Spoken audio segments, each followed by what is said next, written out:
7 p.m. on Wednesday, the 21st of February, 2024. And this meeting of the Hanson Conservation Commission will now come to order.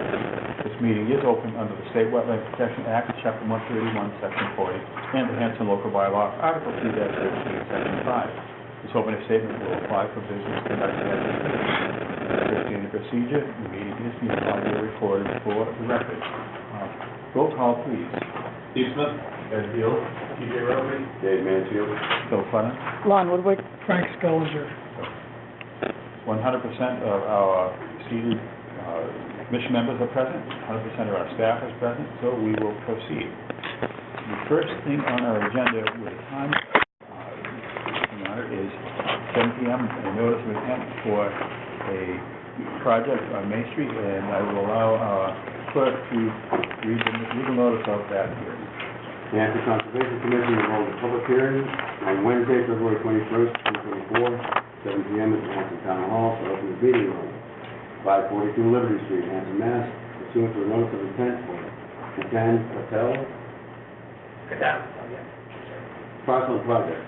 Proposed to construct an addition to an existing single-family dwelling on a previously developed lot, including minor site grading and landscaping within 100 feet of bordering vegetated wetlands. At 903 Main Street, map 42, lot 18-1. The town Patel, Shantinikit, Shan, with Maggie Liz, Shantinikan LLC, represented by Steve Rye, Land Planning. 1115 Main Street, Hanson, Mass. OPB 41. The applicant is filing under Massachusetts Wetland Protection Act, Chapter 31, Section 40 of the Town of Hanson Wetland Protection Bylaw, 213, Section 5, Rules and Regulations. Hanson Conservation Commission for comments. Thank you, Mr. Mansfield. Let's proceed. I think we have an applicant representative here, Mr. Rye. The floor is yours. Stephen Rye with Land Planning for the record. The property we're here before you tonight about is 903 and 911 Main Street, which I think everybody's familiar with. It's the Village Mini Mart and the adjacent home. So the Patels run the Mini Mart and reside in the home next to it. The property is about 2.4 acres. Majority of that is wetlands. That wetland has been delineated by Ken Hanson in December of last year. And what they're looking to do is put an addition on the single-family residence. And the addition is located between the two existing buildings. This is the mini mart itself, with the parking area. And this is the current residence of this compound. And they're looking to put an addition here. It goes all the way back in the basement. It's kind of a walk out in the back, so there's going to be a basement in the back of it. And the front of it is still kind of up in the air, where there's still an old basement. There was going to be a pile with beams on it. And it's just a kind of cross through kind of it. So he's going through the process of that with the architect to determine how that's going to be built. But in any case, it's just a single family addition, and there's going to be no increase in bedrooms, just living space and bathrooms. Back in, I think it was 2005 or so, in that area, the septic system, we redesigned that for the system for the Village Mini Mart.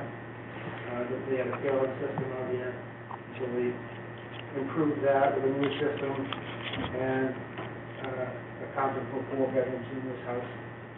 There are presently, based on the assessment map, 3 bedrooms, but I'm told that there's actually 4 bedrooms.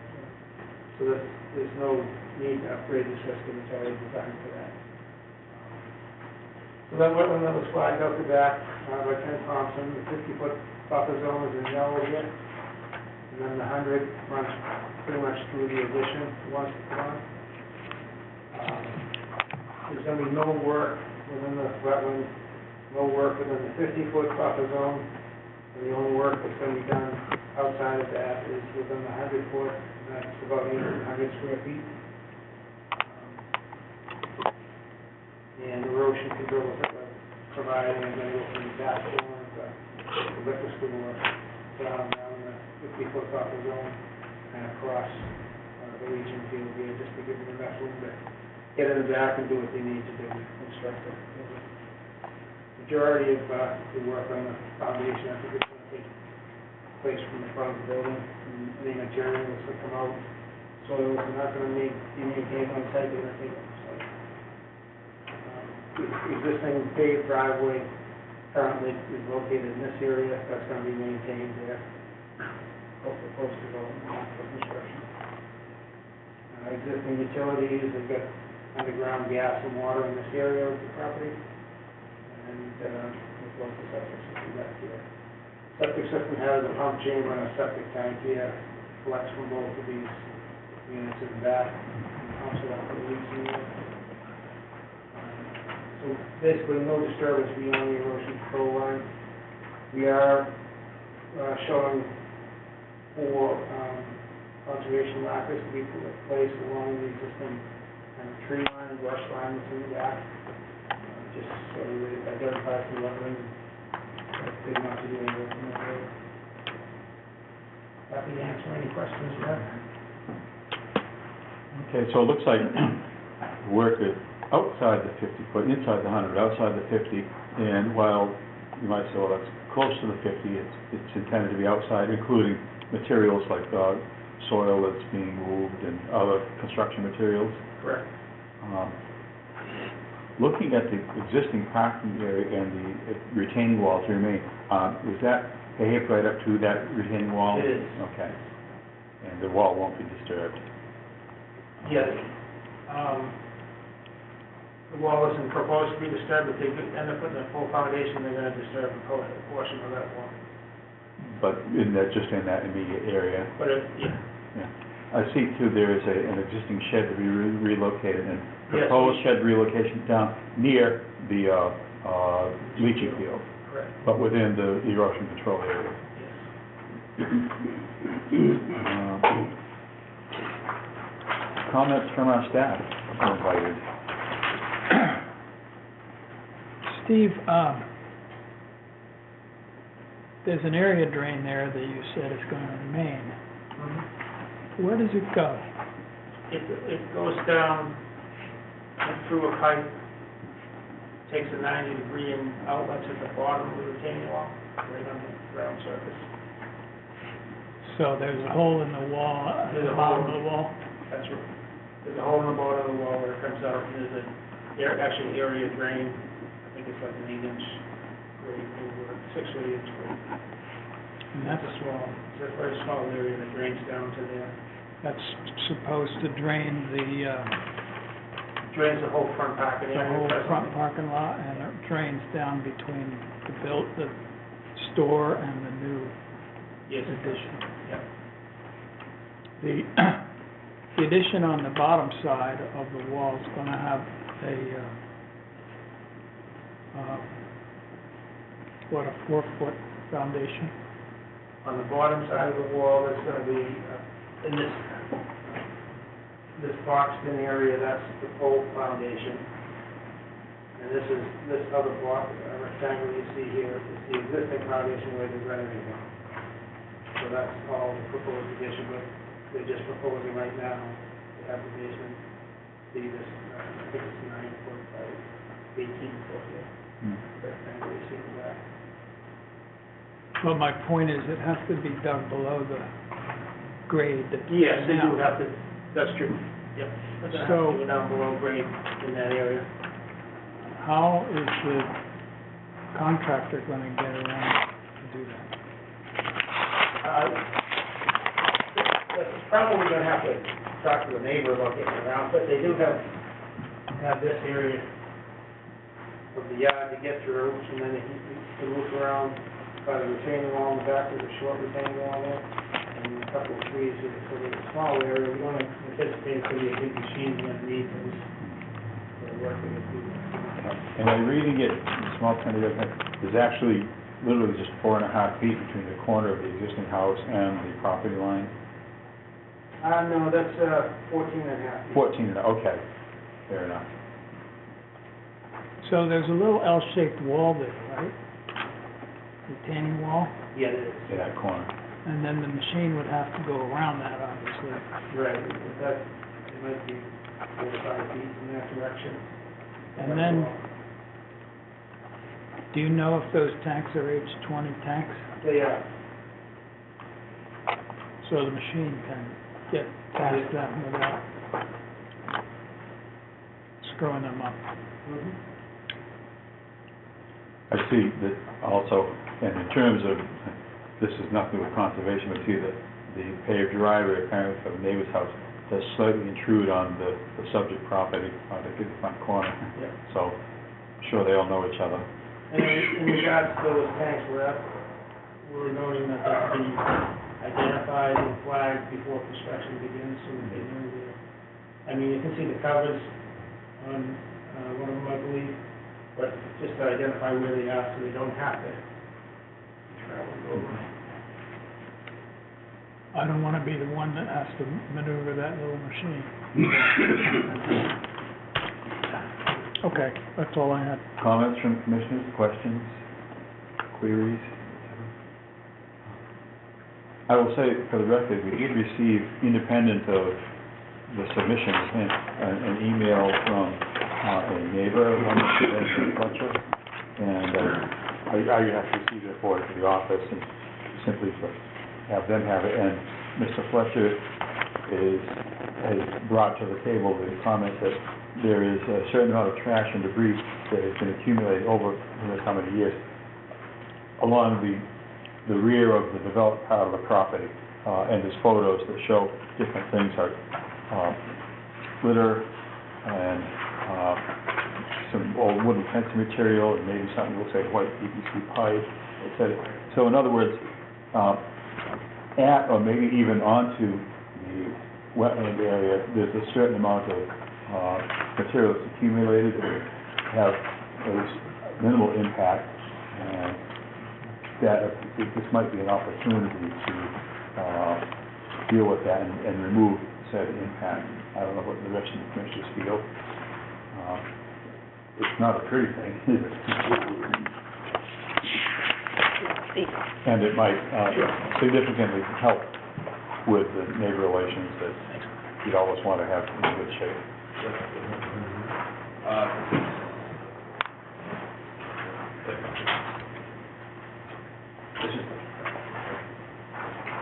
So as of this moment, you've got this photo. We've got in the order of conditions, I don't think there would be opposed to a certain amount of work. Sure, I mean, even if we weren't proposing a project, it would be something that would be nice to remove an impact like that that's there. Any other further thoughts and questions? Do you think there's at least a slight chance that there might be a little work done that accidentally falls in the 50-foot, or we absolutely guarantee that there isn't? Maybe laying out the erosion control will stop that. Because if there were, it might be wise for us to issue a variance to work with the 50-foot buffer zone. If there is no need, we won't do that. I truthfully don't see there being a need for it. Okay. Although, let me back up a little bit and say, if the removal of the trash occurs, that is work within the 50-foot buffer zone. Absolutely. So, let's be cautious and accommodate our own, probably what will be a special condition. So, at this point, the chair would invite a motion to issue a variance to allow work within the 50-foot buffer zone, certainly to include trash cleanup. Do I hear such a motion? So moved. Second. Discussion on that? Hearing none, all in favor, please say aye. Aye. Opposed? Abstaining? 5-0-0. Any other thoughts from anyone about the project? Seems pretty straightforward, very compact, but, Lon, did we get the abutters certification back? Yes. okay, so the new legal notifications. Yep. Thank you for checking on that, didn't you? Having heard all of the above, the chair would invite a motion to close the hearing and approve the project subject to special conditions, I would say, including trash cleanup, per the handout we received. And do I hear such a motion? So moved. Second. We moved and seconded to close the hearing and approve the project subject to special conditions. And no further discussion, we'll move to the vote. All in favor, please say aye. Aye. Opposed? Abstained? 5-0-0. The building season never completely went away this winter, did it?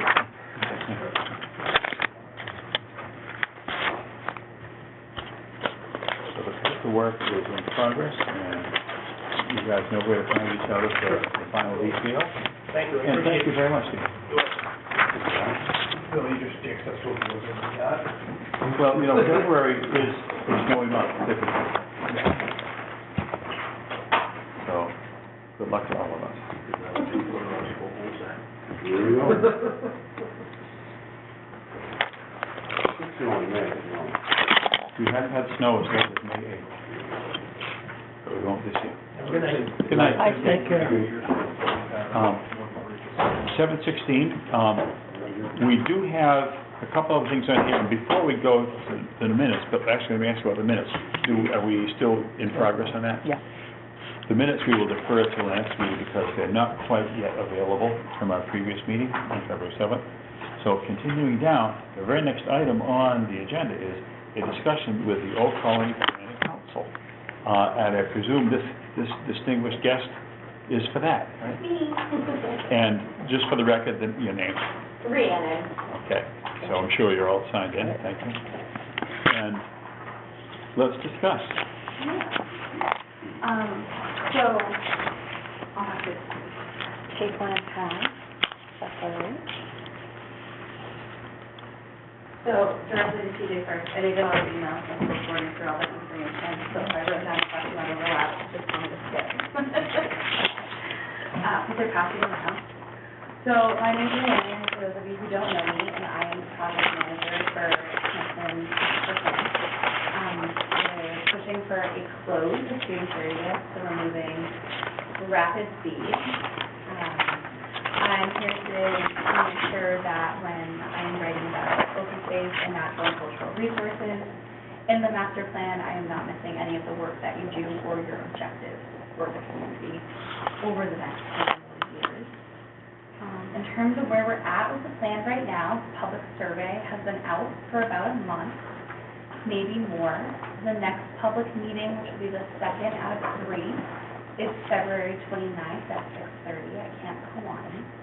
And at that meeting, we'll be talking about special topics, and one of those will include park spaces and trail connectivity, which might be of interest. I love to see board members there who are able to make it, because it helps. There will be a following virtual version on March 5th. Excuse me, date and time again on that? Yeah, February 29th at 6:30 at Camp Kiwani. If you're able to come. And then we'll have the virtual, which will be the same conversation for those who can't join on March 5th. It's more fun to be in person though, because I'll have maps for you to draw on. It's less fun to watch my face on a small square. We have rough drafts of a bunch of chapters finished. We have a steering committee, which TJ is the Conservation Commission representative for, and the steering committee is responsible for, they'll proofread chapters and make sure that I'm doing my job and that I'm listening to them. And those chapters that I mentioned, which are open space and recreation and natural and cultural resources, I'll also provide to the Conservation Commission and Community Preservation Committee for review before it goes to public review, as is the work that you all do regularly. That was a lot. Is there any questions before I get to what I'm actually here for? Well, we're glad you're here. It's a big job. Some of us, at least myself, remember how 16 years ago, it took us a couple of years to get to where we needed to get with the final product, and that's more than half a generation ago, so time for a new one, right? DJ, as part of the steering committee, do you have any comments about how it's going so far, and maybe any other comments on how we can best help to give the input this meeting? I think the biggest thing we can do to be of assistance is to be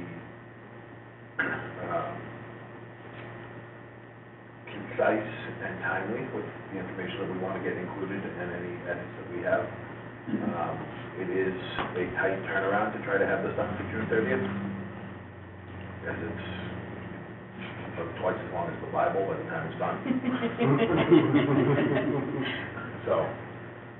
If you want a job, you really get this. I should use you at all my meetings. Let me ask this, I know that at least in our hands, there is a, 4+ page set of comments that I believe our conservation agent has put together. Has this gone out to you folks yet, or has this been distributed, Frank, to us as a commission? This just came to me early this week, so Okay. I'm still going through Mhm. the comments. Right, there's one thing that we have done here, and this goes back a long, long time, long before this planning process, is we've tried to make ourselves aware of what almost every square foot of open space in town is, and where it is, and what its characteristics are, and how it's zoned, and this and that. And there's a fair amount, we think, for the size of Hanson, of conservation land per se, that's specifically under the care and custody of the Conservation Commission.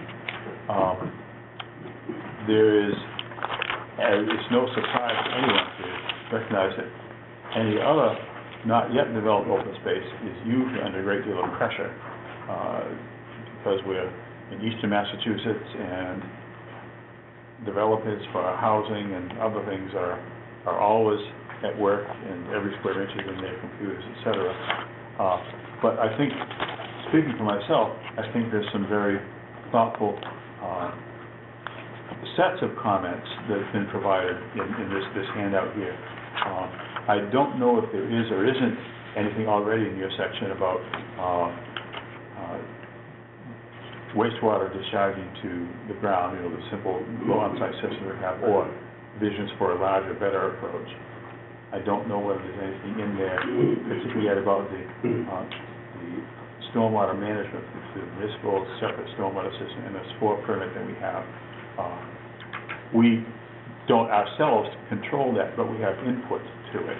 It's a team thing, and planning and highway have a little more of a lead role, but we care a lot about that. And also, this handout has a lot of comments on, well, some comments on pond management.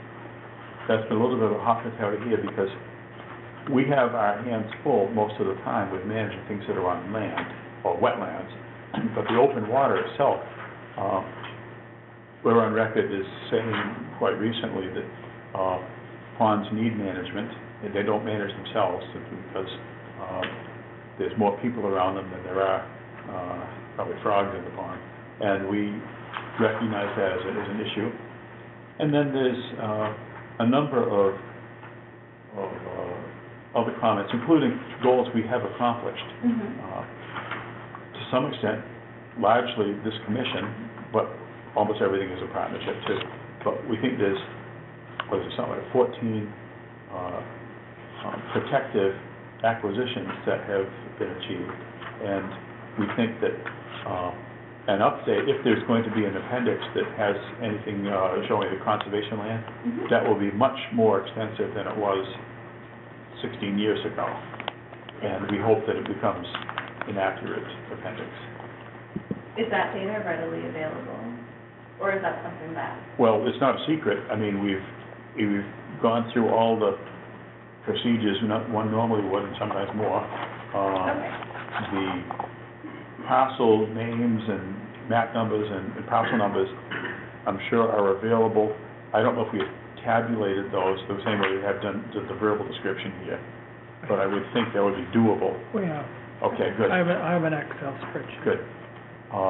So we'd love that to be incorporated. Yeah, so if I can have that, I can cross-reference with the state data that we have access to make sure that they're lined up and figure out if there's something that isn't. Thoughts, comments from everyone here, because our role is the same as the role of any other conservation commission to manage conservation properties and watch the wetlands very closely. Right. And honestly, we work with almost every other board and department in town. The upstairs here is sort of the land use and regulatory section of town government. there's a lot of traffic back and forth between the offices, and formally and informally, we work a lot, right, Frank, with others? We do. That first question I do ask, and it's not because I don't know what a conservation commission does, But I do have that It background. needs to be stated in the It needs to be stated, but also like this conservation commission and conservation commission agent, you do a lot more actual conservation work than some other commissions where they would just be doing just the site permitting and then they have a separate open space. Yeah. So I just like to check in. Yeah. We do a lot of things what commissions used to do before there was a Wetlands Protection Act, that brief Right. period. Hanson does have, though it's been inactive for a few years, an open space committee, Mhm. because for a time, this commission, with different people and all, was less active in those things. Also, though, there is an expectation, I think, in state government, that an open space committee will exist, because they always have references to what does that open space committee say, and there's always, I think, a danger that the Conservation Commission will be so overwhelmed with wetlands and other regulatory things that not every single aspect regarding open space can be managed. Plus, some open space isn't under conservation control. For example, parks or recreational ball fields and things. And there's a certain amount of momentum to reactivate the open space committee here in Hanson. I think it'll happen naturally either way because the open space and recreation plan will be ready to be renewed after this master plan. Sure. So I think moving forward, that'll be a really good motion to get that back in here. And then maybe set more long-term goals for the committee so it doesn't just dissolve. I don't think that's. Well, I know too that the initial rationale for creating an open space committee back about 20 years ago was that it would support and be a partner to conservation, water department, the recreational groups, and anyone else who was interested in land use other than building houses or factories and parking lots. So that role, some of us envision that happening again, but nothing gets done without partnerships anymore. So Right. we see that being the case. I would kind of look up and down and say, has everyone in the commission actually Can I say participated in the something? survey? Can I say something? Oh, sure, please. For those of us who weren't on the master plan committee in 2008 and who aren't on the steering committee now, it might be a good idea if you said, what is the master plan for? What is the purpose of this document and why are we going through this? Sure. So, the master plan is something that is part of Massachusetts state law and has regulations that go behind it, and it's supposed to be renewed about every 10 years.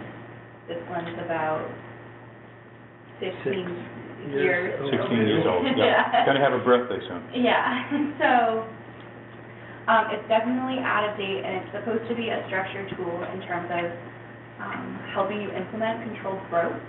So, and tackling the ongoing challenges. I know, like you mentioned, the eastern half of the state is undergoing lots of push for development, and what this town looked like 16 years ago, I'm sure isn't exactly what it looks like today. So we go through and we collect all of this physical data, and then I also have these one-on-one conversations with boards and departments, and we have a bunch of public outreach, and the whole point of that is to come up with a document that meets the state guidelines in terms of chapters and sections, and is there for you to use as a tool as to where you want to move forward and help kind of bridge communication between like the public and all the boards and departments that are working constantly. You're all working, and most people don't even realize you're all working towards the same objective. So it's a really good point of reflection for the town of everything that has happened, which is why I like to check in and see which goals have been done. So you can be like, hey, look, we're doing this for a reason. And show people who maybe aren't involved in your day-to-day work.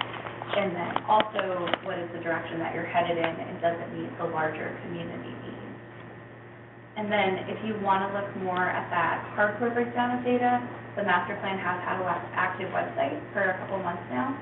So you can find it by going on your town website or Old Colony Planning Council's website. And that has all my presentations from the first meeting, I won't make you sit through an hour of data tonight, I know everybody wants to go home, but if you ever get bored and you want to flip through that, all that information is publicly available for more of that demographic research and a little bit more of the state's technical definition. Would we be correct, Fran, in maybe paraphrasing your question, like, how do we know this plan is going to be used once it's done? I think that's the Because honestly, I've had a question, and I had a chance to ask it when candidates are running for office here in town. I wanted to ask them, what do you think is the most important part of the master plan and why? Because I think a lot of people, including candidates, are completely unfamiliar with the master plan from 16 years ago, and I think that ought not to be the case. What's the vision for making that not the case? So, that's the question that everybody asks, is always the hardest question, because the answer is it's not really up to me, because it's up to Sure. the town. My work is done with it on June 30th, so I'm here to get it as implementable for you as possible. So part of what we do now is we have a goals and objectives document that's at the back, and it's designed to be an action plan for you. So it'll have the overarching goals, and then easier objectives to meet, and funding sources, and responsible parties. So that way it's easy to navigate and isn't like, wow, now we have an overwhelming task of 50 things to do, and I already had 50 things to do. It's supposed to be a way to break down how you can meet your goals over a decade. I think part of it is also making sure that it's clear what work falls under who. And a lot of what's going to end up in these plans is stuff that's already in your existing plans, right? You have a community preservation plan, and you have an open space plan. Though expired, there's probably goals that we're rolling over that I have in the notes I haven't finished sorting through. So some of it's the work that you were inevitably going to do anyway, and then some of it might be opportunities for what could be done that you hadn't realized going through the motions. And part of that would probably be the fact that an open space commission needs to be reestablished for long-term goals in terms of pond management, park management, and plan management. Well, there are certain things like park management and pond management that are not happening. Right. Open space management has happened, and the Open Space Committee had a charge that didn't include pond management, but, so, there's a lot to be considered going into the future, I realize. So, In your experience so far, dealing with people in town, are you finding that anyone is coming up with anything new? Or are we just going to rehash 2008? I think it's a mix. I think some of the new is the inevitable stuff that's happening, including the MBTA zoning, which will allow for an expansion of multifamilies in a condensed area. I think there has definitely been talk about increasing sidewalk and connectivity. The town has lots of park spaces and actually has a decent amount of businesses and small businesses for a town of this size. So how do we make it more accessible? And I think that's kind of a shift from where we were at in the 2008 plan of, like, getting to this level of development. I think that a lot of development has come in and need for development changes, and now it's more about including accessibility. I've seen a lot of push for walking and trails, and I'm trying to think of what else is big on the spot. I know, part of it for Hanson is that you've got a few sites that the town owns, that nobody's ever going to decide who gets to do what with it. that's a fairly pessimistic way to put it. You say no one's ever going to decide. It has taken time. I think in the road that it's been going, I think having a plan that narrows down what the town needs and where its priority needs are will help. And Hanson is also working with Old Colony Planning Council on an EPA grant for brownfields, which includes the light control building. I don't know if there's another name for it. I don't have the address memorized. That name will do. Okay. We hope that whoever is looking at that area avails themselves of all the complete reports that are already on file, defining what's there and what's going on there, rather than assuming the whole thing is brown, which it is not. But So, yeah, it's up to the EPA to do their analysis on it, but I can make sure that whatever documents you have are provided to them, that's a separate project. But I think Yeah. with the EPA moving forward on that, that could also give the town an opportunity to know exactly what can be done there, because the EPA will determine remediation options if possible. There's some other things too I'll mention. Has anyone brought up, for example, the Water Department or the Board of Health, two factors which have to be considered in the same breath as expanding lots of dense housing units around the MBTA? Namely, one is wastewater disposal and the availability or limits thereof of subsurface wastewater systems, which would absolutely be required. And secondly, potable water supply. If you look at the number of gallons expected to be delivered, there's a set limit on what our DEP-approved water sources right now can provide. And even with expansion, there will be a limit on that too. And is anyone looking at the numbers to see how well they line up or perhaps don't?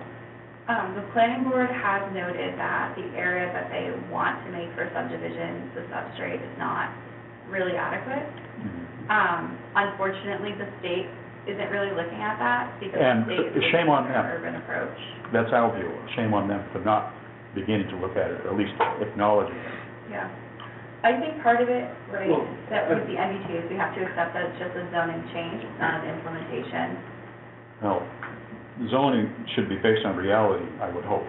Well, the zoning district was drawn by our planning board. I don't know if it's been finalized or it's still in flux. It has been sent to the select board to review and send back for a public hearing, But it was, it's not intended to change at this point. it was made based on the law, based on, it has to be within a certain number of yards or feet. Sure, we hear So about we that. don't, it's not the, It's There's a lot not, of property within that radius. it's not at all clear that it was required that it be open space. And that's what it was done. It was picked a large piece of open space. It turns out that that open space may not be as suitable as one would believe. When you draw the circle from the train station, Mhm. there's plenty of other pieces of property that fall within it. Planning board has moved forward with the decision, they've moved forward with it. But have they heard, or are they hearing what Dr. Snell just mentioned, which is, I'll put it another way, a great deal of stuff within that circle is wetland, which is against state law to develop. They've had public hearings for months that nobody's been at. There will be a public hearing. There has been public hearings, there will be another There one, will be yes. the final public hearing when is next that? week. And Dr. Stellinger has submitted in writing already comments on what's been planned so far, so we And hope once that there's... that public hearing happens, it's my expectation that the planning board will approve their planner's suggestion. So, we hope that these things resolve in some way, but no, it's not your job to do that, but we can't help but try to anticipate work for this commission and others as progress happens. We are legally required to create the district, we are not legally required to create a usable district. Let's hear it. Mr. Law. Long-term, however, we better build 750 units. You just don't do this to the state. It's too bad to have to, quote unquote, to have to make plans that are not based on reality. That's my simple view. And we're trying, in our limited way, to respect reality, and that's all we're saying. So, look forward to everyone else they already have completing the survey to help out the process, and other hearings in progress are to be held soon or to be finalized soon.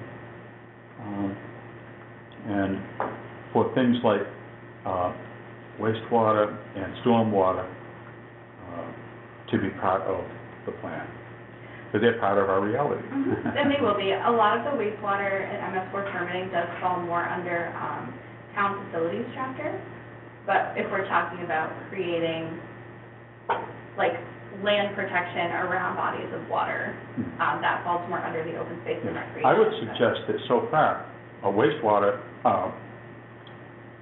domestic wastewater has nothing to do with town facilities, because all the private facilities are responsible for their own wastewater. The stormwater, however, is a different story. I think it's, if we're gonna go off reality, I think we have to face the reality that we're running out of places for septic systems in this town. That's another way to put what we're trying to say here. Thank you, sir. Yep. If we were Plymouth, every square foot perks just about, with a few exceptions. This is not Plymouth.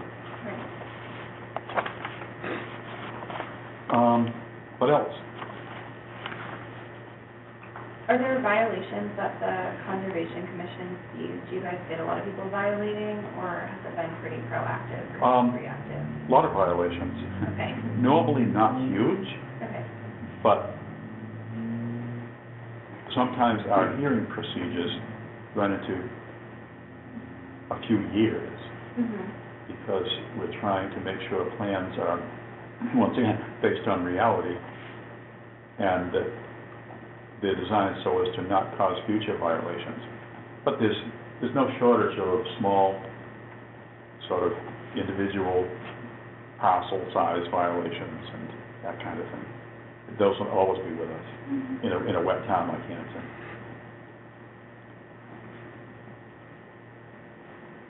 Do you have any long-term projects, like you mentioned, like some take 2 to 3 years? Are there any big projects that are currently? Well, the ones that take 2 to 3 years I mentioned are developer projects that come before us for approval.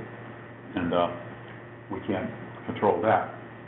But we, as you have identified, have been actively managing the properties under our control, and we'll have to manage them as long as we have them. They'll never be over. The minute you put in a trail, nature starts to try to erase it, or sometimes people vandalize it, or there's opportunities to improve it. Experience may show where there's erosion and we need to prevent that. Or, I don't know, some of you folks have done a lot of project work, like habitat enhancement. Yeah, this is the fragmites is a multi-year thing. The fragmites control is a multi-year project. Invasive plant species, Yeah. again, will always be with us. We aspire to do the most control that we can, and time will tell how much or how little that is. Are you doing the Phragmites sort of volunteer based, or do you have an active grant for that? We're actually spending money, not a grant. Okay. Neither would be the answer to that. We have a town warrant article that we're using currently. Okay. And that is for land that is under town ownership, sometimes conservation, sometimes recreation people. Phragmites, it's on private property, there's nothing we can do. Yeah, of course. We wish people would do it, but they typically don't know anything about invasives. Right. I don't think people know what they can do. I think that's, I don't know how we, that's our Well, description. They have to be, number one, aware, and number two, motivated. And then, what can they do? We look at hunting. Because it's on wetlands, and, we limit what they can do on wetlands, so in reality, they should come into us before they do it. Many of them are agricultural wetlands. In terms of other long-term goals, we worked on relocating pieces of the base of the trail, and then continuing, it would be a continued goal to try and get that off public streets. Right. There's a So do you guys have to work, sorry, I didn't mean to cut you off. small gap in the trail that we're hopeful to close. What was your question, Brianna? I know that like Bay Circuit Trail is under like Appalachian Club now, right, or parts of The it? Appalachian Mountain Club is the parent organization that manages the Bay Circuit Alliance and the Bay Circuit Trail. Okay, I'm actually on the advisory board, so I can tell you about the history there. The thing is, the most important thing is local management and continuous improvement of it. I just was asking because I didn't know, like, do you have to check in with them while you're doing those things, like, how does that relationship? It doesn't really have to, it's like, who would check in with them? They care, Sure. and we care too. And they can provide resources.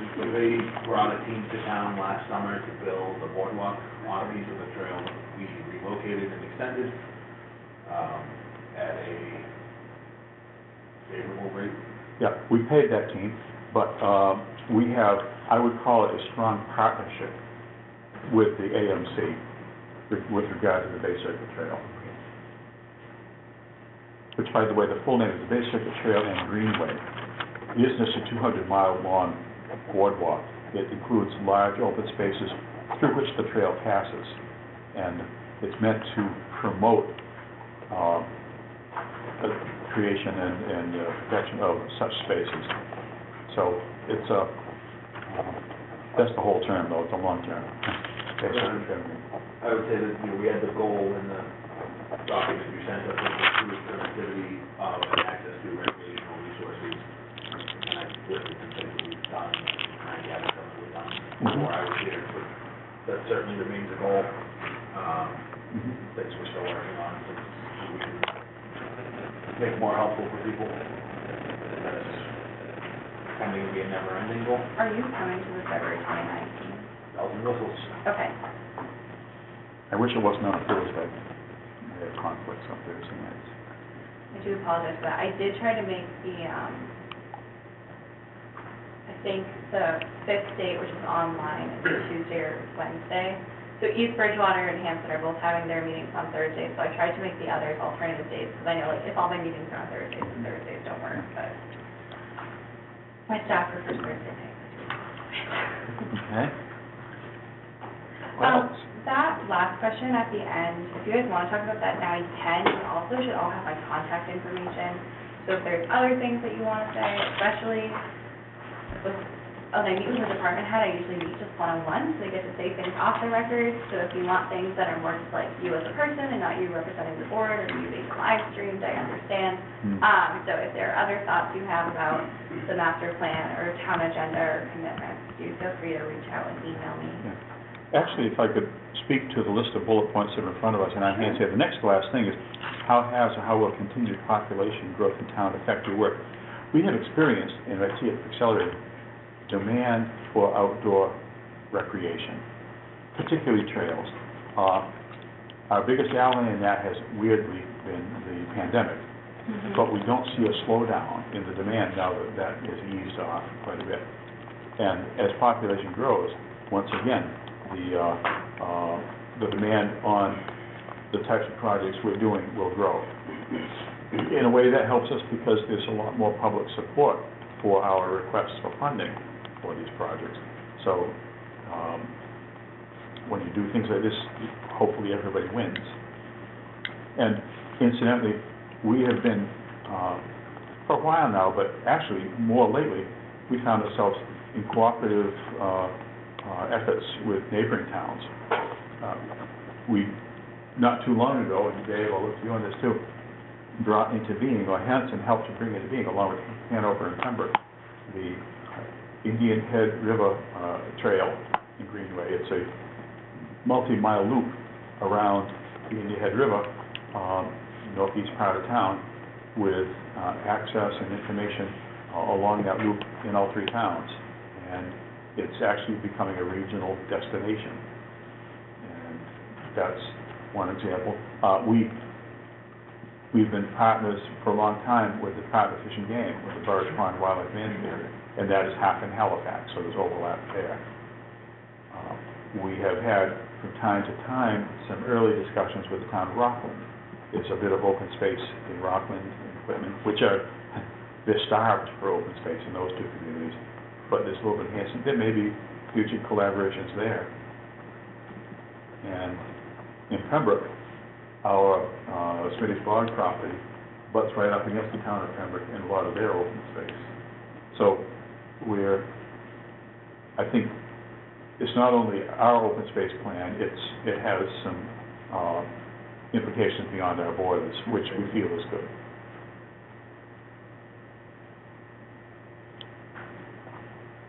That about do it? Anything else? Yeah, like I said, I have to go through the notes. I haven't gotten a chance to fully process them. And I can always send follow-up questions, and you're all welcome to email me at any point and ask questions or provide feedback or information. I'm trying to think of what we're in. I think mid to late March, these two chapters will be roughly done, and will be sent out for review. The thing is that we're not closing the survey until like the first or second week. So even if I finish this draft tomorrow, I have to wait for public engagement to start. Sure. That way I can make sure that I'm not leaving anybody's opinions out. So that's it for me, unless you guys have anything else. And I look forward to continuing to work with you. And if you get bored, go check out the website, share it on your social media platforms or with your neighbors. And let me know if you need anything else. Okay. Unless there's anything else, folks? You go to planning Monday? That's a really good question. Should I go to planning Monday is the better question. If you go, I have to go, but sorry. I'll email you. You two can try. I'll email you and figure that out. All right. All right, thank you Thank you very much. Thank you.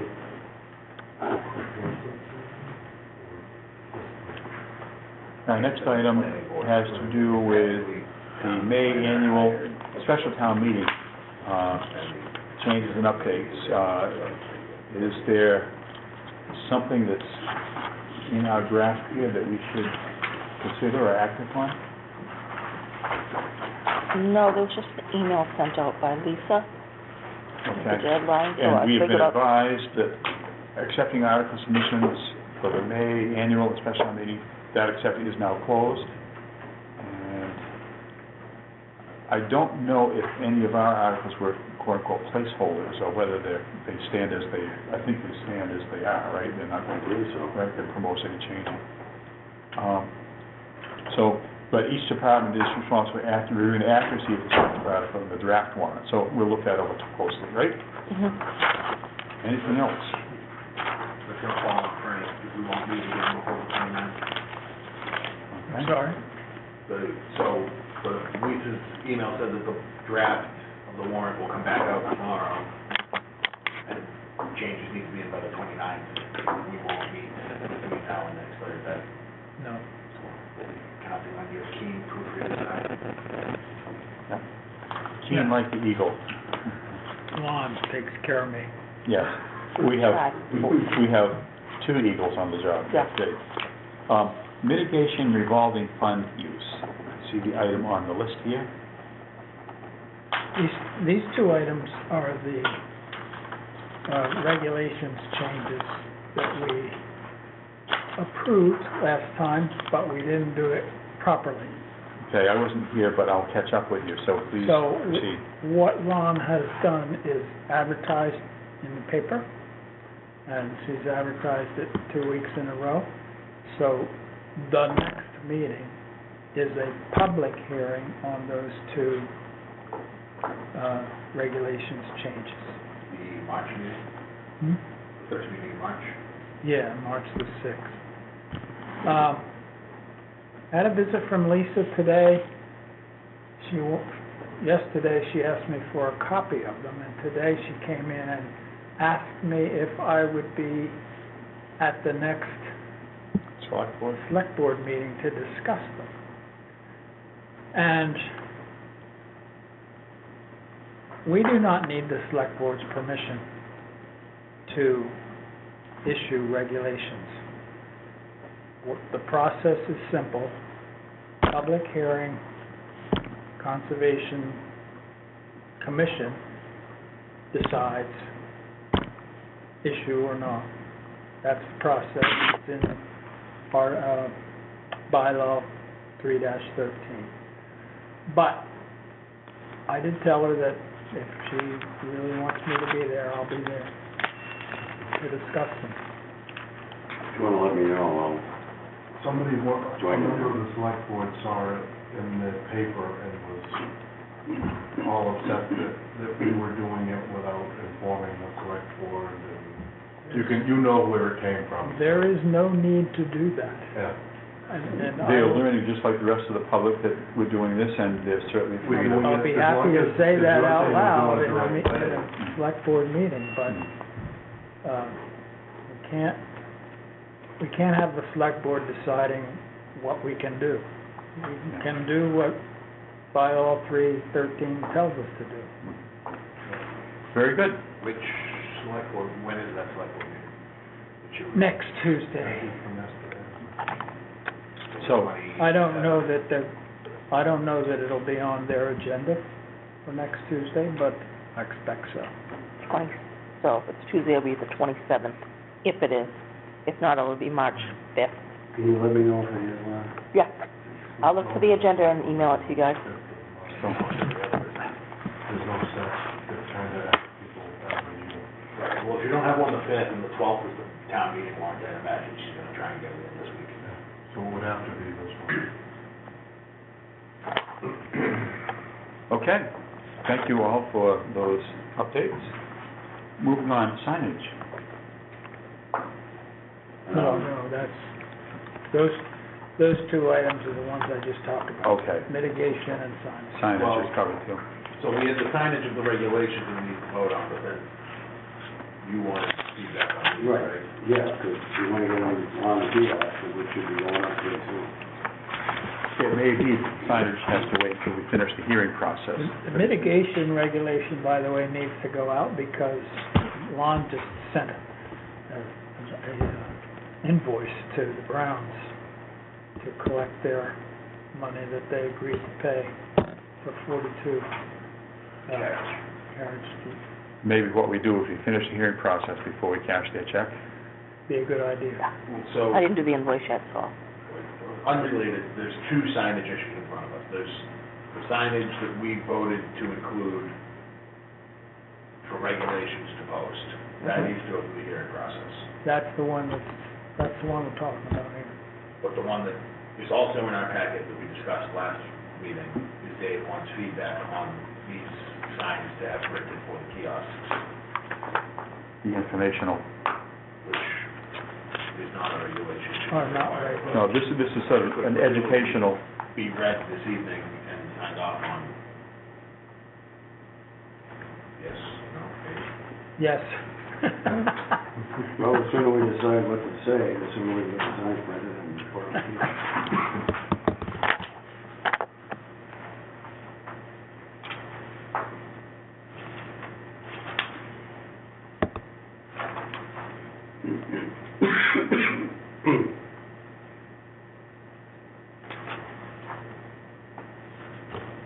I noticed the Indian Crossroom says, note, this trail description is available in its full unedited text, pictures on the link below. In other words, some of this signage will direct people to go to electronic online information, which I think is good.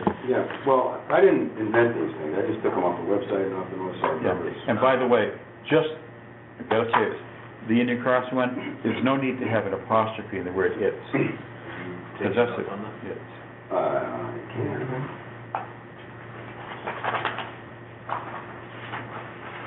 You just don't need that apostrophe right Yeah. there. It's. The term is possessive without an apostrophe. That is about the most nitpicky thing anyone could ever say, but I'll say it anyway. That is grammar pressure. Of interest, being very true. He's our grammar guru. He's our grammar guru. Oh, yeah, I'm gonna check one, but, on the, sorry, on the first page, not sure why you put hard right, you put the hard in scare quotes. Which paragraph are we looking at? The middle of the second paragraph, where it says, eventually this trail bears right down a hill, right before branching off. Oh, yeah. Any hard right to continue down, but the scare quotes around hard right. I think that's kind of fine. I didn't write it, so Yeah. I don't have a dog in this fight, whatever you want, that's fine. So this was off the site? I get almost all of the stuff, it's already on the website, or it's on the South River website. I didn't write any of this original. All I did was, Oh, no, I just pointed out, Cut and paste. Yeah. put scare quotes around a thing, it's fine, I don't actually believe that it is a hard right. I'm completely neutral on any comment. So you either remove the quotes or remove the whole word? As a successful English student back in the day, I don't think there's any harm in leaving the quotes there. It's, that means, you don't mean it's a difficult right. It means. Yeah, but hard right is an actual term, though, like, there's right turn and hard right turns. If it's greater than a 90-degree turn, it's a hard right. Then there's the term right there. Are you saying you put quotes around the whole word, both words? No, you don't, so scare quotes are used when you, the putting quotes around a term like that, when you put scare quotes around it, it means you're applying the opposite of it, meaning that it's not actually a hard turn. Not having ever heard that before, I'm not sure what to think about it. Yeah. To me, it's a colloquial term. It's not so much an Oxford Dictionary term. I think there's no doubt what it means, and if we ever hear from anyone in the public about it, once we put it out there this way, I doubt that'll ever happen. I'll drop it. Okay. No. No, Steve's done with it, right? Skimming this, I think is excellent.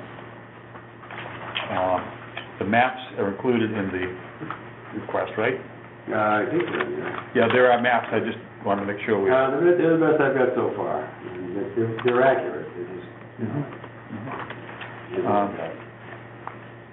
One thing that's slightly annoying to me is when we take maps from a source like All Trails, and they have obsolete information on them because the All Trails have had, for example, the Golden Ring can't no longer exists, and also Camp Kawani is spelled wrong, but I don't know if that's under our control. I doubt that it is, considering the product.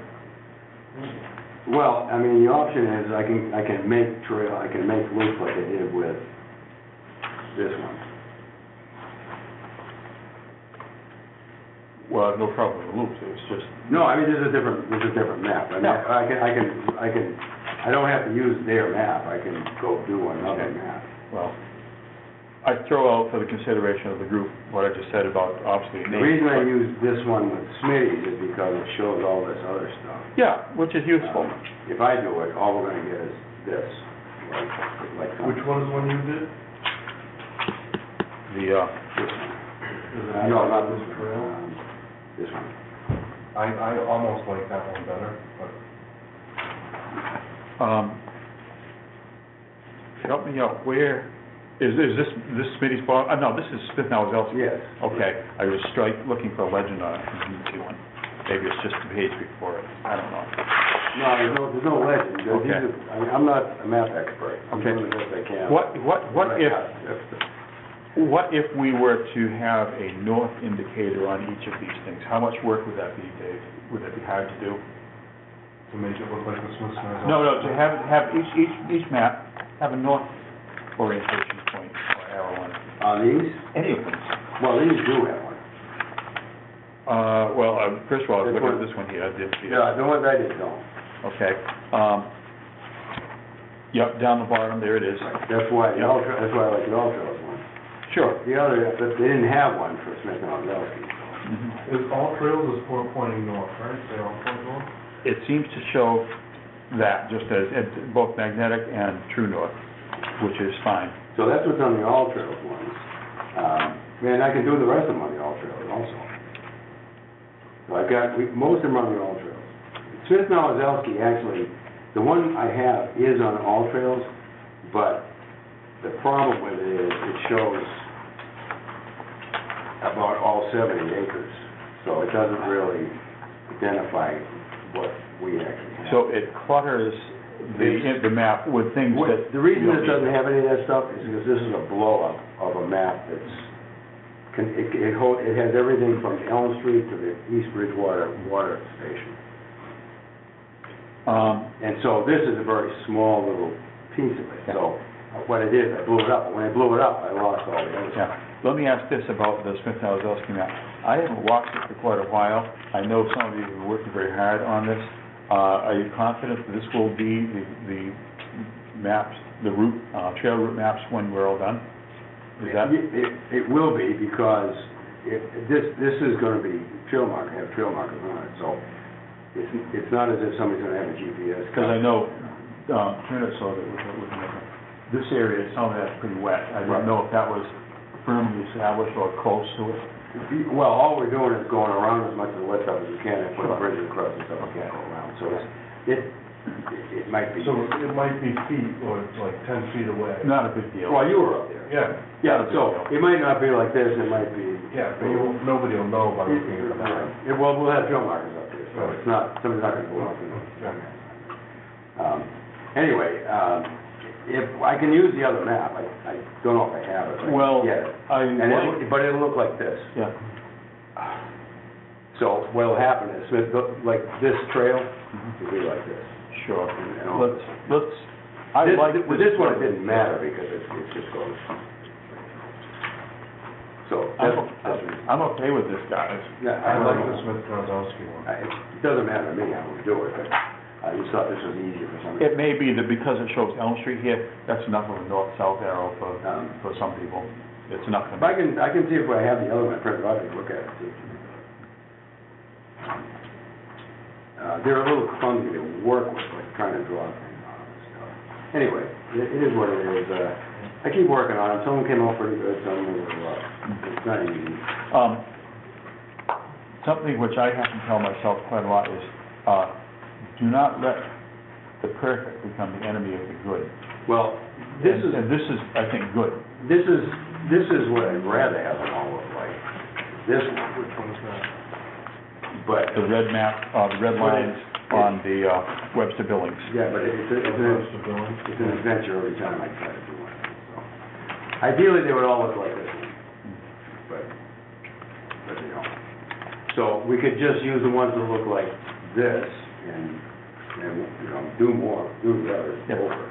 Honestly, I think a lot of good things here. I especially like on the county hospital thing, the, sort of landmark indicators of things, so bog views, Pine House, meadows and stuff. Yeah, that's right. nice. Yeah, that's what I'm trying to do on them. The Smith Down Delska one was a different issue. Yeah. Anyway, that's what, I'm trying to get it to look like this. In the interest, well, the signage, even if we approve this all the way it is, does it still have to wait for the regulatory piece? No, there's no connection between this and the. Okay. The chair would entertain a motion to approve the informational aspect of the signage plans before us. So moved. Second. I think it's good, and good should be good. Well, these signs are not very expensive to make if we get better maps. Yeah, exactly. If Oh, okay. in the future we said, we must improve it this way, and we can very easily, so be it. Yeah, I mean, it's not, Dave has spent a lot of time, and these Yeah. maps look good the way they are. Yeah, so I'm working on motion it. has been made and seconded. Any further discussion on the informational Who signage? seconded it? I did. One of you did. I'm sure Lon has it. Yep. Well, let's move to the vote. All in favor, please say aye. Aye. Opposed? Good work, Vice Mayor. Thank you very much, Dave.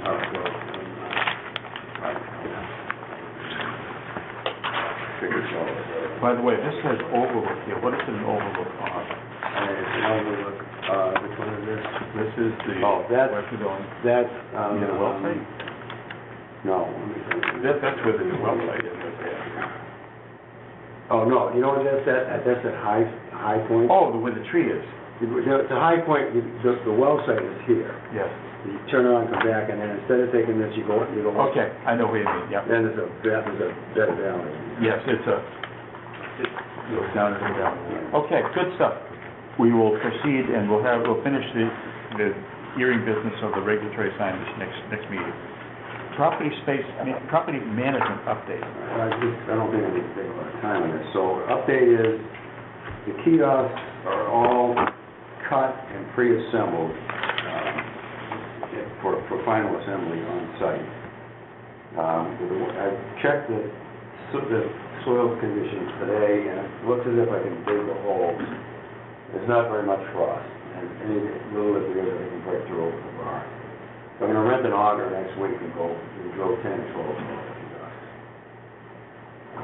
And then me and the two carpenters are gonna put them up as soon as they get time. He's tight for money, so he may have to take on another job so he can get a check, which could stall us for a while. Anyway, that's the status of them. So they're basically good to go. All the pieces are cut, and thanks to the Kiwanee Committee for allowing us to use the space near the old fire station. Right.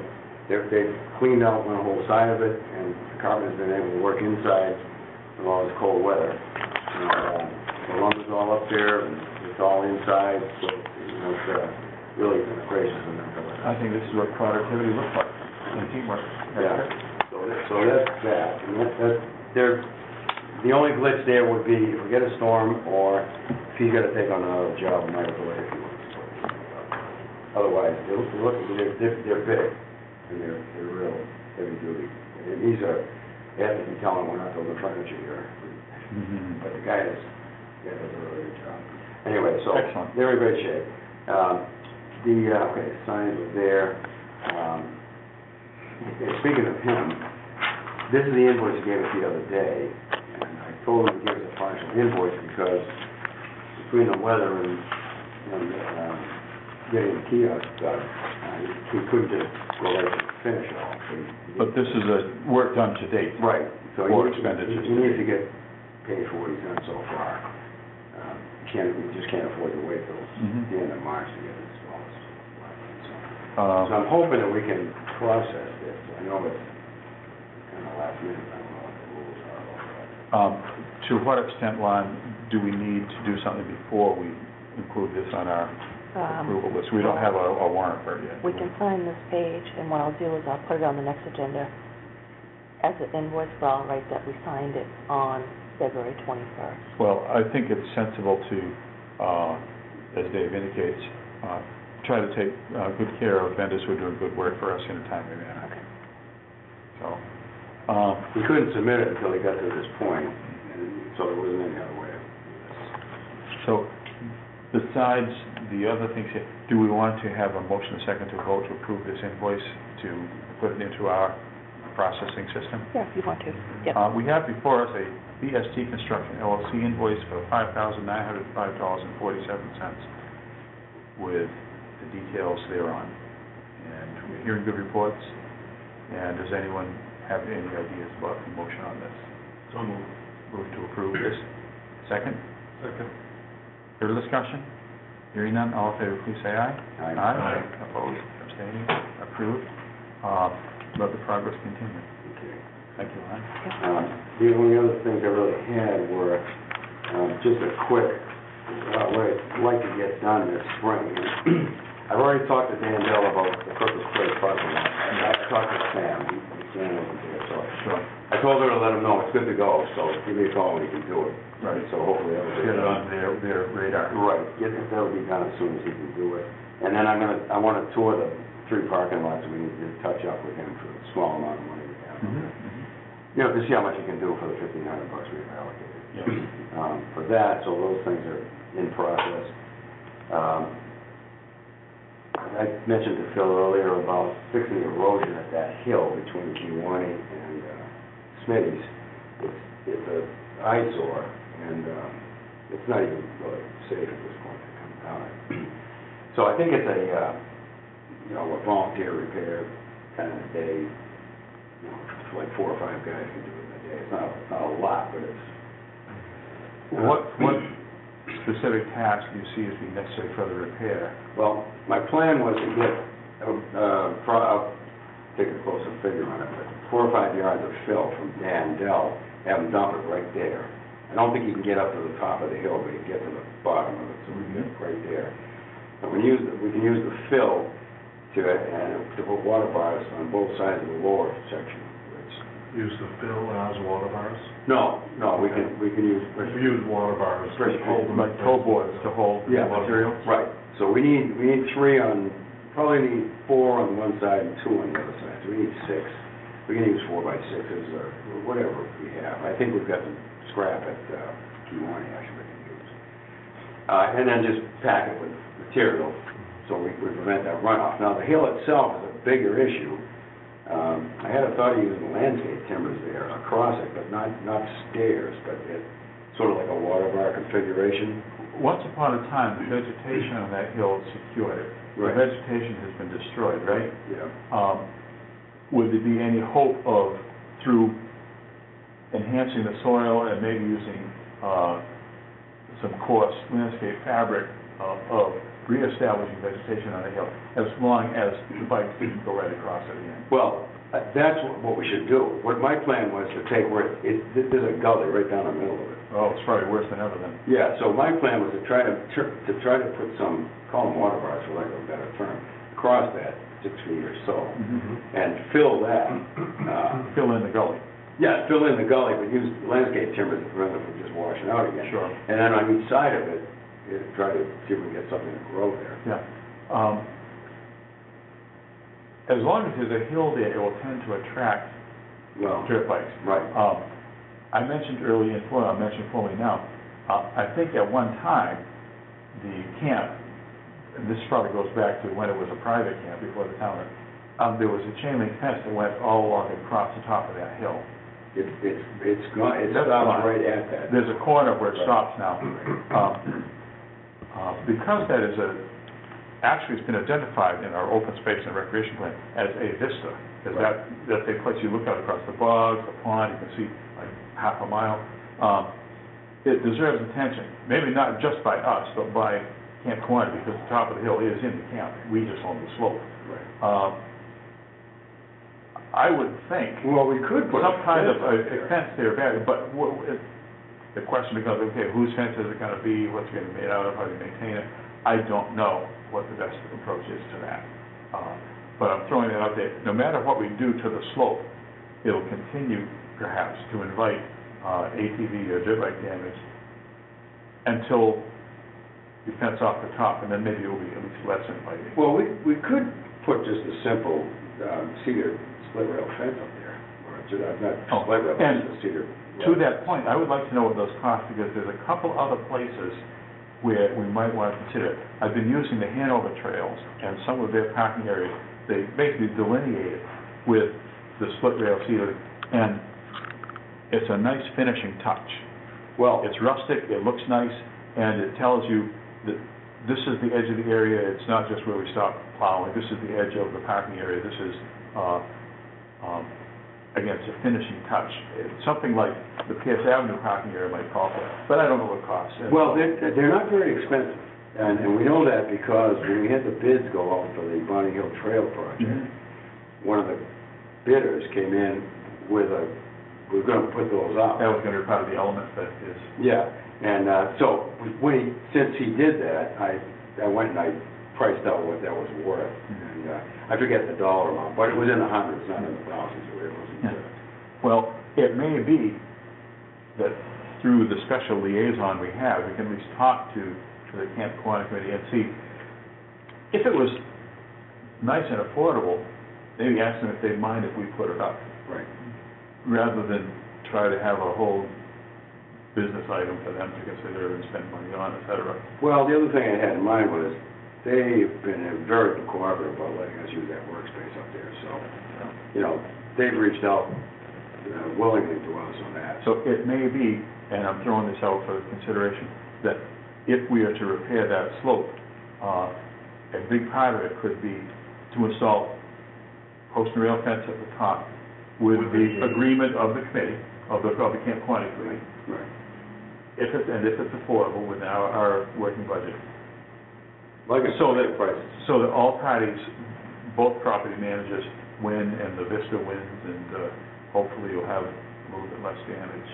Well, let me price out the fence Sure. situation, and Are you talking about having a gate at the top of the trail? A gate to be able to traverse it? I don't think we want gates in that. You don't want to encourage traffic up and down a steep slope. If someone wants to go down the slope, they can go to the right, and there's a less steep area off to the right where you could have a perfectly nice trail. well, one of the problems is that the kiosk in Kiwanee is in the wrong place. Bay Circuit Trail is down by the gatehouse. Right, that kiosk was installed before we owned Smitty's Bar. Yeah.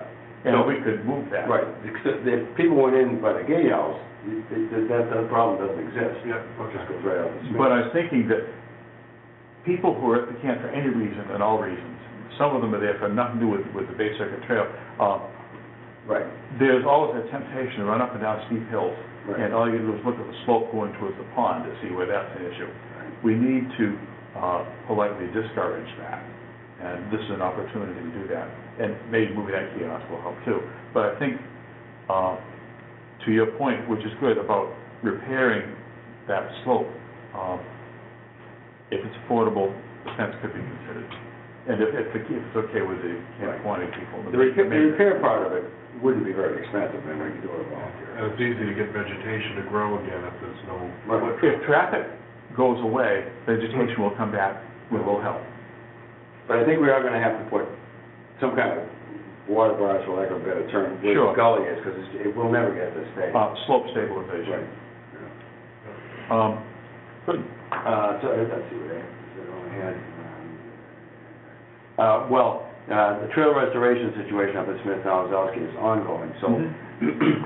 what I wanted to do, and I'll come up with a letter, is, we don't have very many volunteers, I guess, people that said they're willing, but Sure. send it out. We have two issues. One of them is we need a couple of workday projects for a few bog bridges at Full Okay. Meadow, Yeah. for this thing at Smitty's pre-warning. But Smith and Ozellsky it's an ongoing, longer project. So I wanted to word it in such a way that we see if any of our volunteer people, could give us a couple of half days a month or something like that, because it's gonna take a long time to do that. That's not like I would want to do that. Smith and Ozowski is just a long time just to get Just to where you get work. there. I mean, the whole thing's gonna take months to do. So, but if we can get, who knows, a half a dozen people that can give us a couple of half days a month. And here's a thought too. Touch base with Mary Ann Damasio, because she has had, from time to time, opportunities to recruit high school service project people, Right. like seniors or National Honor Society or some of the sports teams that need community service projects. Okay. And if such a project meant a dozen kids could each carry 2x12s and save you guys a lot of trouble, Exactly. it might line up. If it's mid to late spring, that might even be a good timing with them. At least check it out. Yeah, oh, yeah, for sure. So that's that. So I thought we'd just send out a letter, email, whatever it is, to the folks that did say express interest, see what we can get. Okay. If we don't get any help, then I don't know, it's gonna take years for me and Chris to do it. Anyway, Okay. so that's basically, Okay. so things are moving along. Okay. The next item, open space acquisition. I would defer that to the final piece of business we're gonna have tonight, which is an executive session. Why don't we address the invoices right now before we move to executive session? This is the one for Dave. I'm just gonna kind of. Gauge that. Yeah. How come they ever come back from office? No. It's still there, it's liable for anybody to travel. Yeah. There is a neighbor who I know in the past has been very poorly behaved with his motor vehicle at Smith Ozellsky. And if that, when we can eventually get that gate repaired, I don't think he's accessing it from that gate, though, do you? I don't know. I've seen him do it, but Oh, you have? not lately. Oh, I thought he was accessing from the power line. Maybe not. Well, there's other people too. Yeah. But the vehicle I saw was going in from Elm Street. to the Oh, gate. what, oh. Well, do we, have any interest in protecting our property? Chain that gate? I would say, in the interest of protecting our property, do we want to grab a chain and lock? I can certainly do that. It would be wise. Which brings us to the next question of, we had discussed previously, Oh, we're gonna need another one of those fire department locks, though, to do that. Oh, a Knox lock, Knox padlock. We don't have any more, do we, Ronnie? No, I have to, so I can reach out to Anne Marie once we do a vote, when we want to do them, Mhm. and they fill out the form and then give it to us, and then we can place the order. Okay. did they ever show up for the other two? Yeah, Yeah, You're it took a right. while, but yeah. Did they, you're on. what did they get, did they replace our locks or? No, what happened was... You're getting them together. Yeah, Well, I know how it's supposed to work. No, that's the way they are. Pierce Ave, and also further down the trail, and Smitty's are all set. Well, so if we're gonna lock the gate at Ozellsky, it brings us back to the conversation we had previously about ordering a set of same key locks and changing out. All of our, yeah, because right now, I've got a key ring full of locks. It's, that's why key to life padlocks were invented, for Right. situations like that. Well, we have some of them are key to life, but not all of them. And my experience in the hardware business was, if you have some that are key to life, I assume the Master or another reputable brand, Right. you can make a special request for more of that sort, of that same number. Let's say you need 10 more with the same key. Right, I mean, my employer has 200 of the same locks. Yeah. That's 40 jobs for them. Well, see, the problem is, I've been buying 3 at a time, so that's why they're not key to life. If we had a stash of them, This is the, Well, so we had discussed previously do the motion. that the next time we needed to buy locks, we would just bite the bullet Back on. we totally should. and buy a dozen or 20 feet of light box, whatever, and whatever. It replaced what we Take the had. 6 we had, with what we need out in the field and come on, Right. leave the rest on, and then whether we all need a key or not, at least you're not playing guess what key goes where when you're trying to get in. Okay, we signed all those things? Unless there's something else for open session, we're ready to do a couple of things here. First of all, the chair is open to a motion to adjourn our regular open meeting at whatever time. Motion and second to vote for that. And that will be followed by action towards an executive session. Don't you have to come out of executive session to? Yeah, you can't do You that. can't adjourn now. You can't You adjourn can- now. You you have to can- go into executive I'm session. listening to both of you, I'm sorry. Oh, sorry. Lon had a thought, and you had a thought, Okay, Frank? go ahead.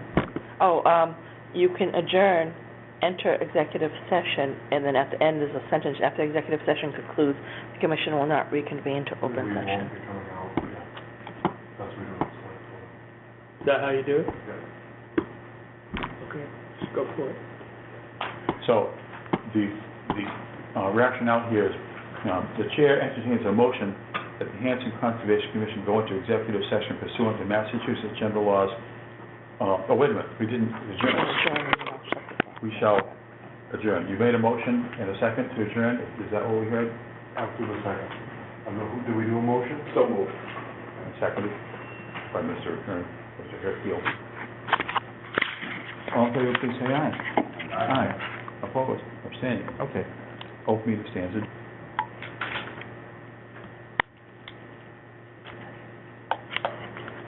Okay. Chair will entertain a motion that the Hanson Conservation Commission go into executive session pursuant to Mass General Laws, Chapter 30A, Section 21A6, to consider purchase, exchange, lease, or value of real estate